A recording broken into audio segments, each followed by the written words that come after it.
Hello, everybody. We're live, innit? Yeah. We're live, innit? Oh, we are live. I don't know where to stand. I don't know where I like standing best. Welcome to the channel. We've been off the live stream for a couple of weeks because we've been lazy, pretty much. And I think you did the same with the Big Blue Box last weekend as well. You do your Saturday mornings and you're like, nah, not doing it this week. Or is it? Did you do it last week? No, I didn't. Did you? That's Saturday off, mate. Yeah. Lazy, innit? Hard though, innit? It's hard. Sometimes you don't feel like performing on camera. Do you know what I mean? It's tough. You know what I'm saying? Yeah. No, dude, I don't do it too often, but yeah, sometimes it's like you just can't be bothered. That's a fact. Can it be arsed? Exactly. Can it be arsed? All right, let's dig in. We're going to do episode 102. We've got some news stories and we've got the random spotlight as well, which is a good one. Good pick, guys. Good pick. So let's do that right now. I'm going to hit record. Let's do this.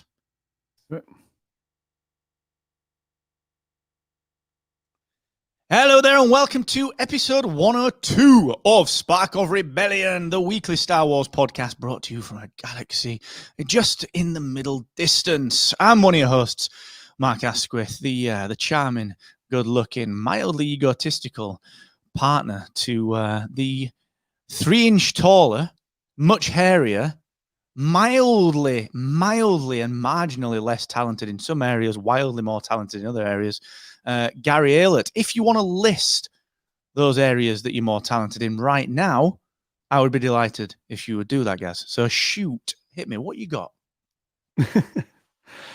I'll give you two. Another one, if you need it. I do. Talking about being the hairiest one, mate. I'm just living in a hat these days. I couldn't get to the barbers in the UK. We came out of lockdown or eased out of it a week ago. And I haven't been able to get to the barbers yet. I'm going this Monday, but mate, I'm definitely the hairier one at the minute. I'm just living in a hat. I think I sleep in a hat as well. It's ridiculous. Living in a hat, living in a cardboard hat. Remember that song, Living in a Box? It was on Masters of the Universe. Remember that with Dolph Lundgren? Oof. I remember the song. I don't remember the Dolph. Yeah, I don't remember the Dolph Lundgren thing. What? Sorry, you have to watch it. You don't remember the old He-Man Masters of the Universe thing from like the 80s with Courtney Cox and the guy who plays what's his name in Back to the Future, the teacher, the slacker. You know that guy, the shotgun guy. He was in it. No, I remember the film. Obviously, I remember the. Oh, good. Of course, yeah. But I don't remember the song being in it though. Was that song? Well, it says Courtney Cox comes out of a takeaway humdrum lifestyle job to get into the van with Kevin, who is her boyfriend, just before they get dragged into an intergalactic battle for the cosmic key. It's on for about 10 seconds. Origin. So, yeah, it's on in the car. Origin. Yeah. Yeah. Well, that's a very loose link to that song. In it just. And it makes you wonder how much royalties they get from that to this day. Do you know what I mean? Because it's not like it was, right, hiya, is that composer of song? Which song? The box song? Yes, it is. It's Peter Jackson. What are you doing here? And not because he's famous, just because they're glad to see him. But I want to use your song. It's not Lord of the Rings. Instead, it's Masters of the Universe with the bad guy from Rocky IV. You know what I'm saying? And on paper, that works. So what is it? £6 a year? Are we saying royalties? £5. Just round it down. They probably get a crisp £5 note in an envelope in the mail. The royalties are here, Mum. Let's go to the chippy.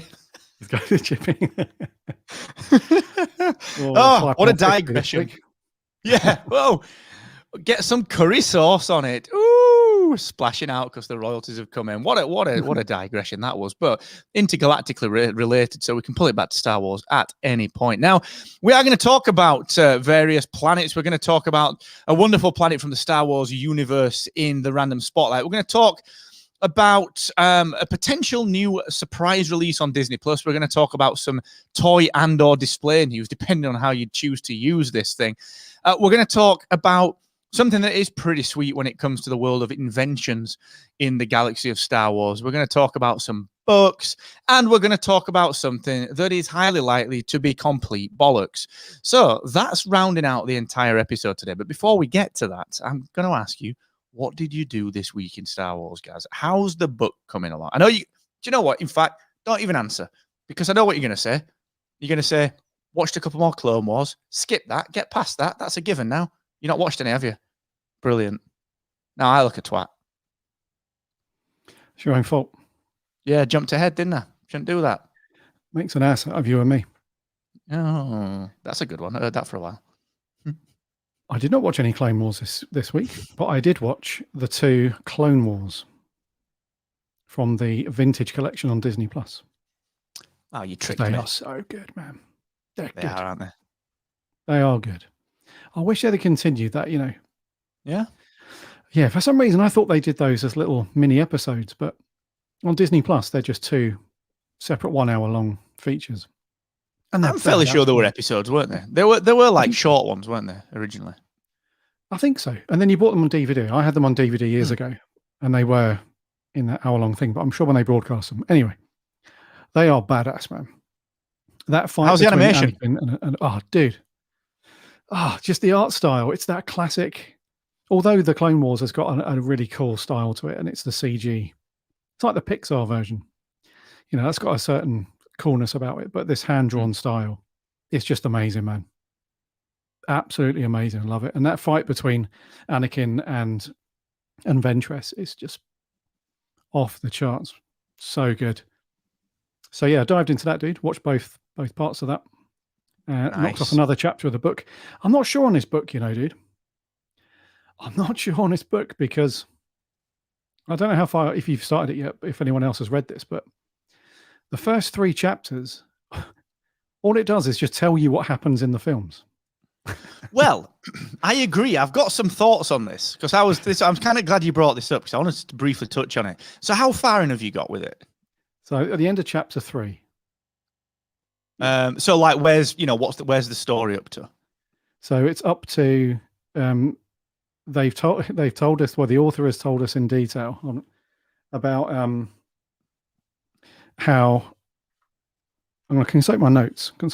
1 second. Oh, good. I've got some notes here as well. This is awesome. Yeah. This is why we do a podcast, people. Of course, yeah. So the author has gone into great detail about how Qui-Gon freed Anakin from Tatooine. And I say detail, I mean basically what they could have just replaced these first few chapters with in the film, blah, blah, blah. And in the film, blah, blah, blah. So I've just finished a chapter called 2 Mentors, which is essentially around Anakin and Obi-Wan. Because at the end of chapter 2, Qui-Gon gets killed by Darth Maul from the film, now in the book. And it's a pretty short chapter about Anakin being hot-headed, Obi-Wan, blah, blah, blah. So yeah, there's nothing original in it, dude. I thought it was going to uncover some EU stuff or some subplots around some infighting between these dudes and stuff like that. But it's at the moment, it's just a retelling of the film. So I'm confused. What about you? Yeah, I'm sort of in a similar boat. So I think I'm around the same place. I've just finished the first Battle of Geonosis. So I'm sort of half the way through. In fact, I'm pretty much at the end of Attack of the Clones, you know, in the book, which is hilarious that we're even saying that. But I sort of started on the same path, and I agree with you where I was like, well, what's the point in this? But I'm not saying that it's any different to a retelling of the films. There's sort of 3 parts to this book. And I think it does 3 things. I've written them down. I'll look over here. Number 1, looking at the screen, it sort of interestingly, and this is now and again. All right. All these 3 things are now and again, because largely you're absolutely right. That's exactly what it does. But now and again, it does these 3 things. Number 1, gives you views of Anakin from the perspectives of other people to add a little bit of depth to Mace Windu being a bit of a knob and, you know, Yoda worrying about it. Like, it sort of now and again gives you a little bit more. The next thing that it does is the other side of it. It gives you views of the world as seen through Anakin's perspective, like that exposition that you wouldn't get in the films. So some of the mindset stuff around why he was so embattled against Count Dooku in Attack of the Clones. Why did he dive in? And you sort of don't think to yourself during the film. You just think, well, it's Anakin being Anakin. You don't think, wait a sec, he's actually just killed all these people and lost his mum, and his missus Padme has potentially just died as well out of the transport. You sort of don't think about that from his empathetic perspective. So that's the second thing it does. The third thing that it does that arguably is all right is it brings together, maybe for the first time ever, into one linear canonical story, hindsight. So what I mean by that is it brings in, like, here's the framing of these three prequel films so far. But here are all these other stories like Queen Shadow, Master and Apprentice, everything else that went into, you know, when they released the films and they were like, yeah, but these films get better when you read these other things we've released most recently. Like, it's the first time all those have been pulled together into this one telling of the story. So for that, I'm all right with. But yeah, it's like the Snyder cut for the prequels so far. Yeah. In it. And I have to admit, I was reading it, I'm like, I'm a little bit bored of this. Nearly put it down like 3 times. And I was like, no, persist. But yeah, there's nothing new, is there? You're right. And I'm terrified about when it gets to the sequels, because it's either going to be really bad or add a lot of stuff. You know what I mean? Yeah. I think I'm just waiting for that moment where I'm like, oh, okay. Yeah. Addition some dirt. Yeah. The bombshell. The title's quite deceiving. Makes it sound like it's a bit of a Kardashians thing. Not that I'd want it to be that, but you know. Anyway, it's okay at the minute. It's just a bit boring so far. I agree, man. I'm with you on that one, definitely. We'll see how we get on with it. Well, let's get to the news. But before we do that, let us know, are you reading the Skywalker family saga, A Family at War, by, I can't remember the lady's name. What's the lady's name? You've got it there, haven't you? Yeah, Kirsten Baver. Kirsten Baver, of course. Kristen Baver. Yeah. Sorry, Kristen. Okay, so we're going to get to that. Let us know if you've been reading it. Let us know, rebellion_spark on Twitter, and do a search for us in your social apps of choice. And do remember, if you want to join the club, if you want to become a patron here with Spark of Rebellion, you can do so at patreon.com/sparkofrebellion. Now, Star Wars detours or detours, depending on where you are from, as reported by JediNews.com, the fantastic website that does a far better job than us of reporting the news of Star Wars, has said that when Disney bought the Star Wars franchise, the brand and all the IP and all that sort of stuff, they sort of sidelined this Star Wars Detours project, which I don't know too much about, but it's a CG animated comedy with a very distinct sort of Angry Birds-esque style animation. And it's really a bit of a parody of Star Wars and the universe. And, you know, I'm actually quite interested in this. And it's got Dee Bradley Baker in there, Felicia Day, so a couple of, you know, fairly heavy hitters. Of course, it's got Weird Al Yankovic. Why would it not have? And a few other sort of people, including Ahmed Best and Anthony Daniels returning. Oh, and Billy D. Williams as well. So you sort of got this weird mix. You know, it's this kind of weird little thing. It's sort of its own parody of itself, Star Wars parodying itself, which we know, of course, Robot Chicken and many other things have done in the past. But there's a rumor that this might drop on Disney Plus, dude, on May the 4th, which would be a cute little surprise, because they're going to have something up the sleeve for May the 4th. That's coming around. We've not really heard anything about what they may or may not be doing to celebrate that Star Wars date in the diary. So I've got to admit, I didn't know much about this, but as I've read into it and as we've gone through that Jedi News piece, actually looks all right. Looks like a bit of fun, dude. It does indeed, yeah. I can't believe it was 2012 when this was first announced. Crikey, mate. It was a really good trailer as well. I remember when the trailer dropped, everyone lost their mind for a bit, because it was this really cool a really cool art style that was removed from the Clone Wars stuff and anything else.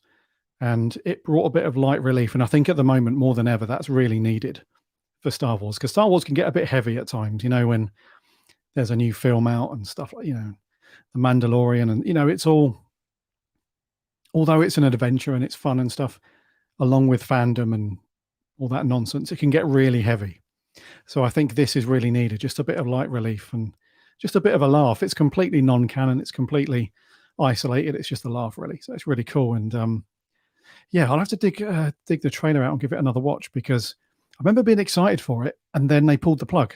So when Disney bought out Lucasfilm, they were like, "Yeah, that looks really great, but we're not doing it." But you said it looked great. We're not doing it. Now get that out of my sight. And that was it.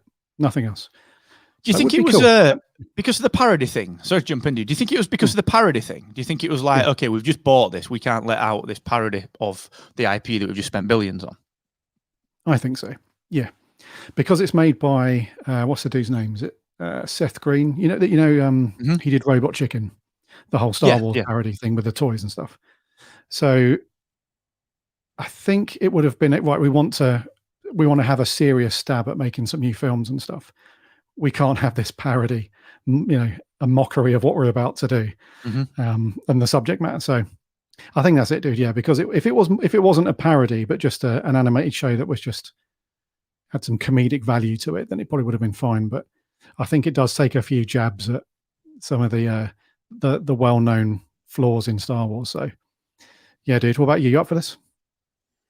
Yeah, I mean, like I said, I don't know too much about it. It's it just looks interesting, though. It's one of those things that will just be a bit of fun. And like you said, I think it's all right for Star Wars fandom to have that right now.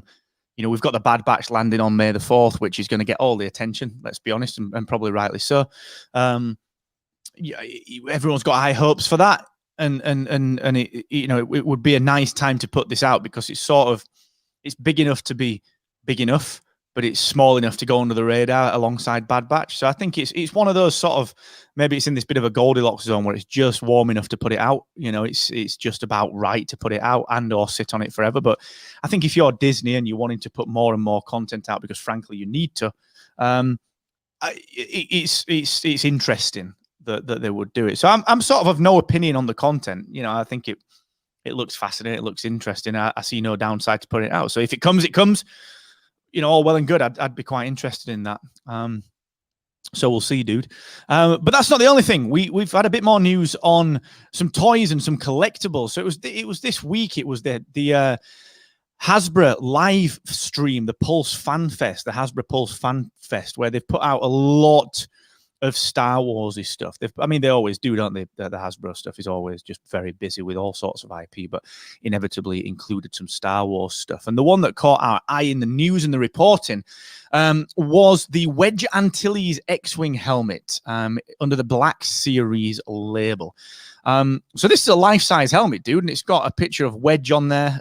As you can imagine, it's got a couple of variations of Wedge, the older Wedge that we know from Rise of Skywalker, the younger Wedge from back in the day. And it's a nice little battle simulation helmet. Fits, it's a wearable. It's got apparently it's got a very soft interior, so it's very comfortable. And like a lot of these things, whether it's the Star Wars ones, or because we've seen a couple of these over the last year come out as well, or whether it's like the Power Rangers ones or anything else that you might collect, they've got the battle sounds built in. They've got the internal speakers. It's just a nice collectible, dude. It's one of those things that you could very easily treat as a toy, or you could stick on a stand on a display case and just enjoy seeing it and build a collection up. So it looks quite tasty, man. It's definitely one of those. If you've got a bit of brass to chuck at a collectible, it certainly would be up there on the consideration list for me, I think. It definitely looks tasty. Man, these always pass me by every time. So when the Stormtrooper version came out, I was like, getting that. Didn't get it, and this goes on and on. But the other one they did, the Rebel Fleet helmet, that was wicked. That one. It was just, and the thing that's cool about these Black Series helmets is that they're quite authentic on the inside as well. So, you mentioned you got that padding inside, and you can actually pop it on and look like. What are you doing? Flying an X-Wing. What are you doing? All right, leave you to it. So if you want to, you can dive into that whole thing and do that. So they're really authentic from the inside as well. They're not like super high-end collectibles where on the inside you've got like some of the 501st dudes with their Stormtrooper helmets. As many of you will know, as they've got like voice boxes, little speakers, and they've got like a little speaker off somewhere, and it sounds just like the little radio sound. From the film and stuff. So you've got all that going on, but these are just a really nice, really simple thing. And I can see what's going to happen, man. I'm going to spend a bloody fortune on eBay just trying to get all of them now. That's the problem, isn't it, when you don't get them? Yeah. That's it. Yeah, I think about £100 when they come out, and now they're going to be like 200, £300 each. Yeah. Can't believe it. Yeah, it's a tough one, that, dude. I think, because they come at a time. They always come at a time where you're like, nah, I don't want to spend on that. I've got to get, got to buy a fence or fucking some crap for the house, And you're like, look at me, I'm an adult now. So, and then it's sort of annoying, it, like you said, because then in 2 years' time, you think, right, I'll get one. And then you think, wait a sec, I got all my fences. Now I can afford to buy it. And you know what I mean? Like you said, you end up spending way more than you should do, but then you've kind of got the OCD. You've got to get them. I've done that loads of times, man. The only thing I said no to was like the red hood. I've got some little down there. I've got some figures, the Kotobukias that you can see if you're watching the live stream of this. Yeah. Little Kotobukias down there, and the DC ones. But I don't want to spend 50 quid on the red hood, but I know I will. I know I will. Like, I absolutely know that I will. I'm just building up to it. I said no to it at Christmas. I was like, I'm not going to buy it. And these are the same, dude. And they get you. They always get you. You will end up with them. I love it, but it's depressing at the same time. Yeah, it is. It is. Well, don't be too depressed, because it does look badass. And maybe maybe you'll have the gumption to pick it up. I know we'll not do, because we're tight, but maybe we'll have the gumption to pick it up. Speaking of things that we're going to pick up, we've got some more books that have been announced in the next wave of the High Republic stuff, which I think we're getting into now. I'm sort of on 2 book threads at the minute with Star Wars, outside of this Skywalker stuff. Personally, I'm doing the Thrawn Ascendancy stuff. So I've got the next couple of books coming pretty soon for those. And then we've got the new High Republic stuff. So a couple of interesting threads. They've announced the next wave of the High Republic stuff. Now, I don't know about you, but I've not been into the comics. I've not read much of the comics. I've not read the junior stuff. I've read the younger teen stuff, the Claudia Gray stuff, and the younger teen stuff. But I've not really gone lower than that and not touched the comics, which I'm sure I will at some point. But in this new wave, we've got a couple of books coming out. And it seems, dude, that they are... the original books, we had Light of the Jedi and whatever that Claudia Gray one was. There were sort of 2 intertwined sets of timing that were kind of having a little bit of crossover, but not really that much. There was, you could tell that this thing was happening over here. The Great Hyperspace Disaster was happening. They were both influenced by it. One dealt with it very clearly. The other one was sort of an offshoot of it. It sounds like they're just carrying that thread on. So these 2 separate storylines, then introducing some new junior novels, a couple more characters. But the 2 that are quite interesting to me are, you've got, where is it? Where am I looking now? So you've got The Rising Storm, which is a Cavan Scott book. And I really like Cavan Scott, I like the Dooku book that he did. So this brings back Your Man. So this seems like it's a bit of a Light of the Jedi follow-up. Brings back your main men, Bel Zettifar, and Elzar Mann and Stellan Gios. They were your kind of... Bel Zettifar in particular, you were interested in, weren't you, last time? That's cool. And then you've got the follow-up. I mean, I don't know if it is a follow-up, but it looks like sort of the Out of the Shadows by Justina Ireland. Is maybe kind of following up, not following up, but sort of follows the threads of the Claudia Gray stuff. And then there's another Cavan Scott Tempest Runner book, which is an audio book, which deals with Marchion Ro and Lorna Dee. So Lorna Dee was one of the most interesting Nihil characters from the original Light of the Jedi. So we've got a few of these things coming out, dude, which are quite interesting. And then we've got High Republic 6, which is builders bringing together the Jedi with their worst enemy, so you assume the Nihil, against the hordes of the Drengir, or Drengir, however you say it. And, I mean, that's fascinating in itself. I don't know if you read the Claudia Gray book, but they introduced this villain, this Locust-esque Gears of War style swarm villain, the Drengir. And, dude, I have to admit, man, they're like pretty much the most terrifying Star Wars villain in the new canon. Like the Nihil are very much pretty merciless and ruthless, sort of crazy, wild stuff. But these Drengir are, pretty brutal, pretty dark stuff on there. So some interesting stuff, man. How are you feeling about this? How are you feeling about the High Republic in general? Anything you got your eye on? Yeah. So the High Republic stuff, I think, is going in the right direction. I think they need to keep the momentum going. After that initial wave of stuff, I think it would be it would just kill it if they just didn't release anything for ages. They need to keep that stuff going. And Cavan Scott, he's a busy chap, isn't he? Cavan Scott, Jesus. But yeah, there's a couple of things. So obviously the bulk of the main storyline, I think, is going to continue through these adult novels, and The Rising Storm is going to be the next one. That's probably going to be tell us the most about the Nihil, I think. So I'm interested in that one. And then the other one, which is Out of the Shadows, which is the young adult novel. Although it's a young adult novel, it still looks pretty good. I think it's got some decent stuff in there, because that brings who is it? Venestra from the other book, and it's like a sort of subplot that goes off and does that stuff, which looks pretty good. And then they've also experimented with some Japanese and some manga stuff. The Edge of Balance is a manga book which looks pretty good if you're into that thing. But I'm not sure about the title of the last one, Showdown at the Fair. Well, that's an 8x8 storybook, isn't it? So that's very clearly a very junior book, you know, and it's got Buryaga, the Wookiee Jedi in. It's like, let's get the cute Wookiee in. Buryaga. Overall, dude, yeah, a couple of these have caught my eye. Probably we'll get these, but do we know when they're coming? Because that's important. Because if they take that off the gas, then yeah. I'll give you a quick run through if you want. So, I mean, some of the comic stuff very quickly. High Republic 6 is June 2nd. There's a story inside Star Wars Insider as well, which is it's again, this is just about the Republic Fair. It sounds like it's a bit of a take on this Showdown at the Fair stuff. So that's coming June 8. Rising Storm, which is probably the first one that we're really interested in. The Cavan Scott one is 29th of June, which I think we've pre-ordered. Race to Crash Point Tower, Daniel Jose Older, which is the mid-grade novel, 29th of June. We've got more comics coming out. I'll not go through those. Out of the Shadows, which again is the young adult one, which probably interests us, July 22nd. Edge of Balance, September 7th. Showdown at the Fair, your favourite, is October 5th. And Tempest Runner is August 31st. So we've got plenty going on, because in that time frame as well, we've got a couple of Thrawn novels coming out as well. We've got the Greater Good and the final one in the Thrawn trilogy coming out as well. So there's plenty going on, man. Yeah. Loads going on, isn't there? Yeah, so June, July, and August, we got the High Republic stuff. And then in and around that, we've got the Thrawn stuff. Oh, yeah, dude. Plenty of Star Wars. Like November, I think. Is it May and November for Thrawn?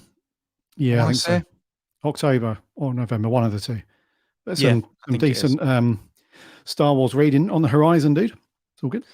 Plenty in there, dude. Plenty in there. And I'm a fan of the world that they're building. Like I said, the Claudia Gray novel was a little bit slow, but I think it was it's that almost that required Breaking Bad-esque first two seasons. You know, you need a little bit of that in there. And I think it's difficult, innit, when the Light of the Jedi came out of the blocks so strong and swinging with the big hyperspace disaster. Like we said when we reviewed it, you know, they just took apart every construct that we knew about Star Wars. You know, when it came to safety, like hyperspace being the safe place.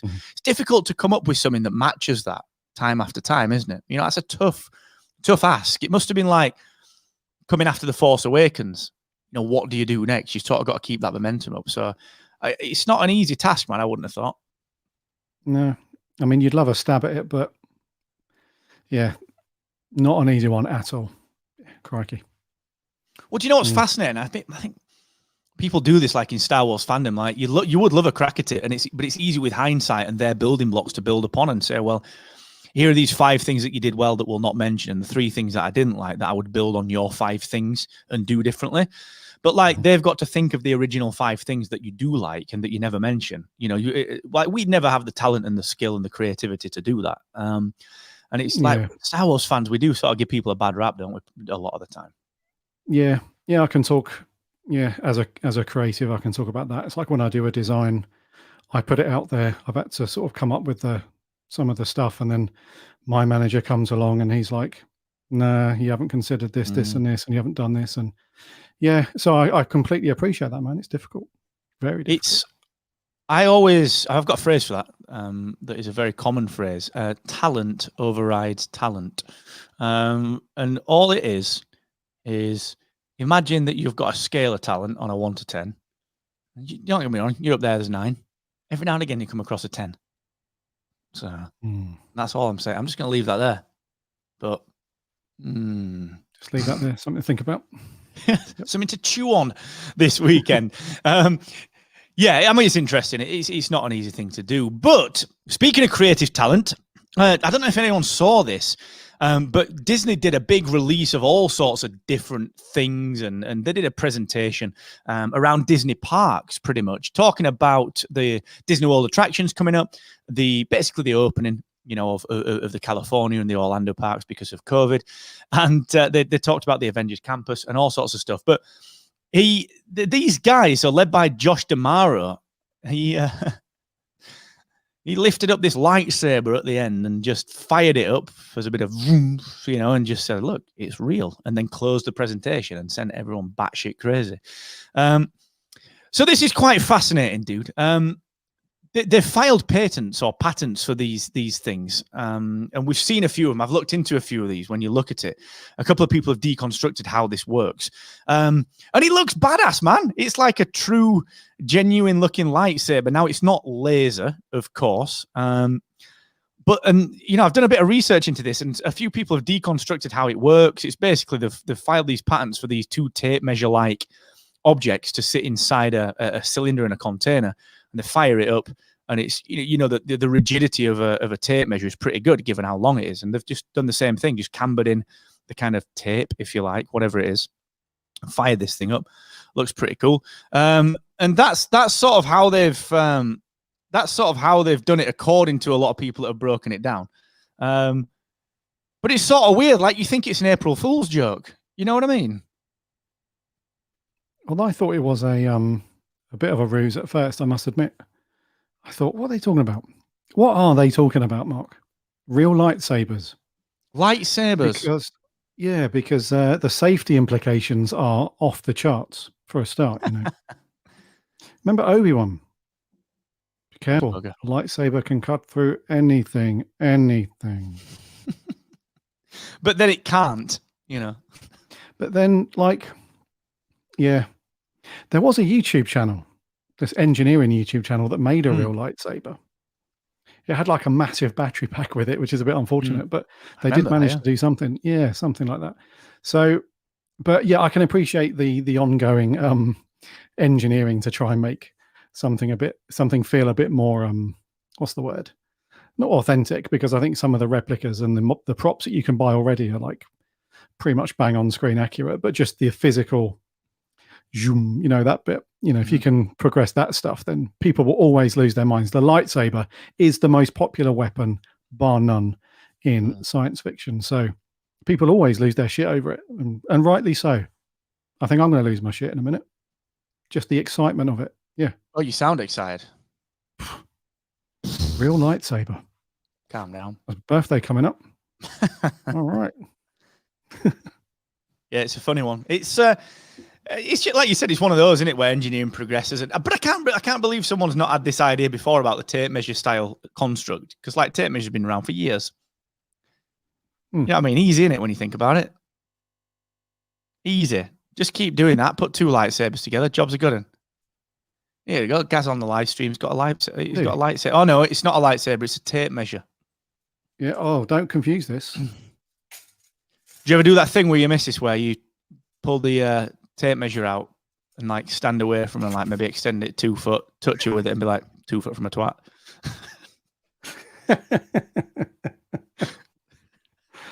I wondered where you were going there, and I'm glad that you went there. Oh, no, I don't go the other way with it. Are you kidding me? That'd be embarrassing for me. Oh, good God. I always do it. Rebound badly. Big time. I do it all the time. Every time I get one out, someone will be walking past and I'll be like, whoop, 6 foot from a knobhead. Or it depends what you want out of life, because you can also say things like, oop, 6 foot from someone that's about to make me a sandwich. Oh, I'm not making you a sandwich. Shut up. You know what I mean? There's loads of stuff you can do. It's banter. And that's why it's nothing offensive. And that's, Because it wasn't vicious. It's a multi-utility joke. I like it. And the classics never die, man. Love it. I love it. Yeah. I love it. Yeah, I got taught that by someone that I don't talk to anymore. I think I took it to heart a bit too much. No, I'm only joking. Right, so let's talk about this lightsaber a little bit more. Would you have one if it came on sale, and what would you pay for it? Because obviously it's not a laser. How much would you pay for this? If it was if it was a few £100, Mm-hmm. $299.99. $299.99. Maserati 3200. Talk to me. Maserati 250. You don't just go in Reminds with me a of my Maserati. first wife, Giraffe. You took on me under the chin. You say, come on, what you got? I would say $299.99, including VAT, and I'm there. Including VAT and shipping for me. So, wood and ladder. Talk to me. Yeah. I'm in for it. Yeah. I'm in for it. All right. Well, we don't know if these are going to be about. Last question. Which one would you buy? Whose lightsaber would you want? Whose lightsaber would I want? I'm going to say Windu, because everybody will go for Luke and Yoda, and I like the color purple. So there we go. You? Well, I'm not going to go for the Rey one. That's for sure. That one's rubbish. Don't want that one. I'd want try the authentic Skywalker orange. Yeah, exactly. The classic. Well, this is why I'm going to go controversial on it. I'd probably go red. I'd go for I'd want a Vader or a Maul one. You know what I mean? That'd be nice. That would be nice. Vader or Maul, a red one. Oh, I've lost your sound, Gary. Lost your sound. Or go dark. Go dark side. That'd be good. Yeah, I think my broadband's breaking up, but yeah. But I mean, like the real popular ones, like Vader, Luke, all that jazz, they're just going to go quick. Everyone's going to gravitate towards those ones for obvious reasons. So maybe the Rey orange blade. Nope. Leftovers, £100. No one wants that. Get it on a sale though. Give it away as a Christmas present. Jobs are gone. Looks like you spent $299.39. Easy as that. And it talked to me. I used to love Phone Jacker. How hilarious was it? Hello. You're in the library. You asked for a 2-bedroom flat in Brighton. Do you remember the dude that dressed up as a squirrel and just chased people across the park? He's like, give me my nuts. Give me the nuts. I love stuff like that, man. That era of comedy will never, ever get old. Like that. I used to Phone Jacker in particular, and when they did Face Jack, it wasn't quite as good. But some of the stuff, like where Renato walking in for a shirt. Yeah, I need a shirt. Renato, give me a tomato, make it fresh. And you just you know what I mean? I want a shirt that's a little bit. You're like, what is this? What has been invented by this man's mind? It's wildly weird. I love it. Oh God, we should do that Phone Jacker rewatch podcast. Anyway. Speaking of weird and wonderful things, and I'm saying weird and wonderful extremely loosely, it's been reported by the exceptionally reliable when it comes to Star Wars News Express website.co.uk, who has got it from none other than the absolutely non-hyperbolic, someone who would never put a title out there just to get clicks onto a video. It's come from Mike Zero on YouTube. I'm going to read this to you, all right? I'm going to read it to you. And I'll just tell you the title and then I'll just read it to you because I don't even want to commentate on this one until I've read it in all its glory. All right. Star Wars reboot. Rey Skywalker, controversial. Rey Skywalker, quote unquote, gives birth to new Jedi with Ben Solo in new series. Right. Here we go. Star Wars is said to be getting a timeline reboot in the coming years in a Disney Plus TV series. The latest report about the show explains Rey Skywalker will give birth to a child, Cade Skywalker, may sound familiar, who is based on a character of the same name from the original Star Wars books. Anyway, I'm not going to read it all, okay? Basically, all it is Rey is apparently having a kid, all right? It's going to be Jon Favreau that's going to be creating this new Skywalker character, and it's going to be a new version of the old Legends Cade Skywalker. But explaining how this will happen, Zero said, he's different as he is the son of Rey Skywalker. He's going to be born the same way as Anakin was.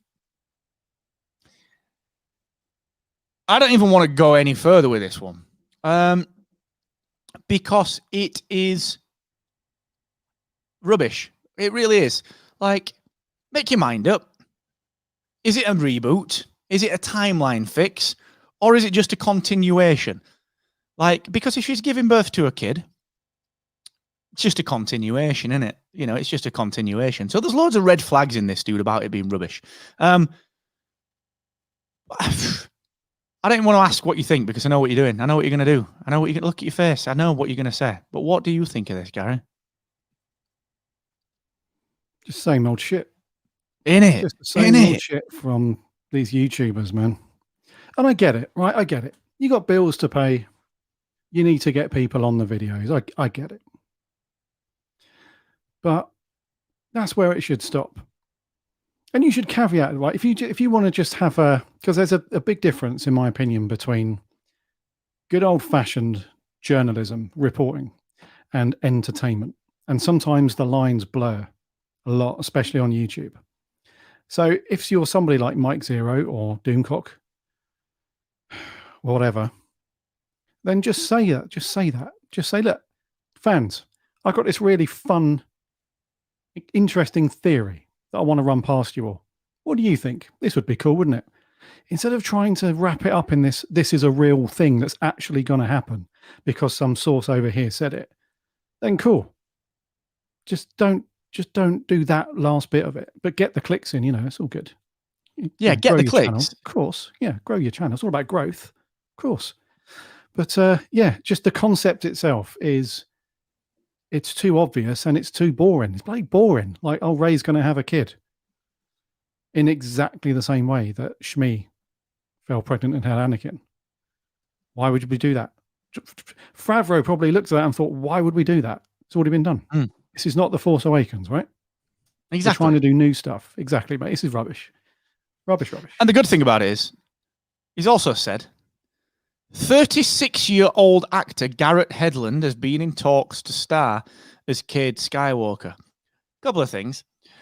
Like, if this gets greenlit today, it's at least 3 years away. This guy's touching 40. Like, fucking hell. That's stupid. Do you know what I mean? Let's put a 40-year-old actor in this role as a young Skywalker. So then you've got the option. Flashback to when Rey had me 40 years ago. Try and de-age. Try and pretend he's 26. But let's flash back to when Rey had me 26 years ago. And then suddenly it's nearly 100 years ago since the prequels. Like, what the... Shut up. Yeah, exactly. There's flaws in... When you dig into it, there's always a flaw in these elaborate theories. But I'll tell you what, mate, what's going to happen is we're going to really destroy one of these theories as being completely ridiculous. And then it's going to happen. And then it'll happen. We're going to look like idiots, aren't we? Yeah. I'm all right with that, though. I'm all right with looking like an idiot. Because if we look like idiots, at least we'll go... Yeah, exactly. Common, standard, normal Tuesday. But if we do that, at least we can say this is stupid and we're just going to go, whoops, turns out that was all right. And, take that back. Isn't that cool? Let's see what it's like. But the thing is, like, these are weekly videos, man. They're weekly videos.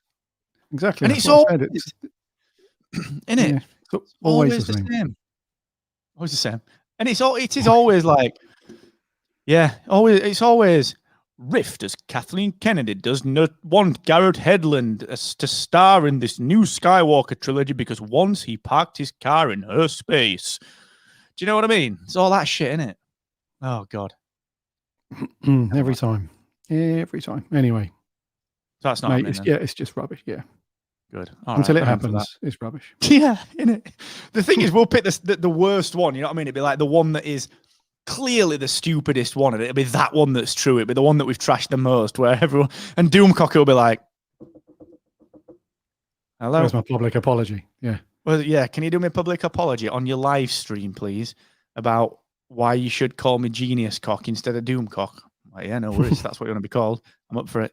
But, yeah, I don't know. Until that happens, we call bollocks on this one. All right, that's good. Now, we're going to wrap up in a few minutes, but the Random Spotlight is back. Now, this is a segment of the show that we've not got to for a while because we do have a lot of news kicking in at all times. But we squeezed it in this week, and the Random Spotlight will take an element or something, some part of Star Wars, and we'll just have a little chinwag about it and highlight it. It's really useful for people that might be new to Star Wars or just to chat about things that we really like and enjoy from the lore. And Gaz picked this one this week. It is, go on, Gaz, tell them what it is. Tell them about your car, your Kung Flu, and your review and your bloody Random Spotlight section.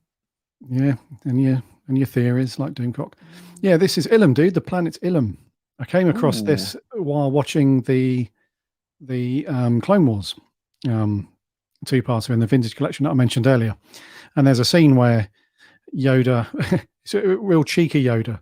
He's basically saying, "Look, go to Ilum. We must save the Jedi because the Sith have found out about the about Ilum." And there are two Jedi, a Padawan and a Jedi there, and she's getting her crystal sorted out and she's constructing her lightsaber. It's all very good. And Yoda's like, "Yep, we need to go and do that." And they're like, "No, no, no, no. There's a war going on. We can't just go off and do that." And he's like, "We are going to do that." And then they're like, "No, no, no, no, no." And I think it's Padme's bodyguard. And he uses the old mind trick. "Yeah, we're going there, so shut up." And Padme's got a little smirk. She's like, "Yeah, I see what you did there." I had no argument, but it was he was arguing. So anyway, so yeah, it reminded me of how cool that planet is because, as you know, dude, and anyone that's played the video game called what's it called? Cal Kestis. What's it called? Yeah, Fallen Order. Fallen Order. Yeah, anyone that's played that will know that you go to Ilum briefly during the game and do all that stuff, the ice planet. And it's just a really cool planet because it's one of those things that has not been overly done. We haven't suffered from Ilum fatigue throughout Star Wars. And I like that. It's got a really cool air of mystery about it. It's got a really cool bit of history. It was discovered